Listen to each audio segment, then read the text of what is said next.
So on December 7th, 1941, Japanese bombed Pearl Harbor, which is in Hawaii, and this map is showing in red the path of the planes as the Japanese first wave of bombing came in.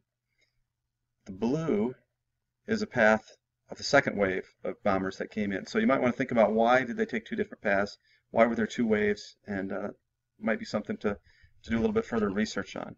This is a world map. You can see on the Atlantic front in Europe, the war was going on. Hitler, of course, was taking ground at the time.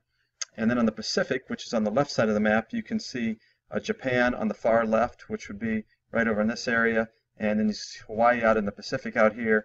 And so the Japanese were able to fly and take us by surprise, bombing Pearl Harbor in Hawaii. And this is a little bit different map of Pearl Harbor.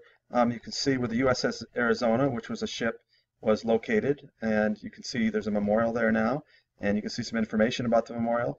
Down here to the left of that is a memorial for the USS Missouri, and so we lost many ships, which was a huge blow to us in the Pacific. So this is a chart of ship positions at Pearl Harbor on December 7th, 1941, which was the day of the bombing. Shown are the approximate positions of the vessels in Pearl Harbor at the time of the Japanese carrier-borne surprise attack on Pearl Harbor on December 7, 1941. The USS Condor, AMC-14 minesweeper, the USS Ward, DC-139, an old destroyer, and the USS Antares, a cargo ship with barge, were outside the harbor and not shown on this chart.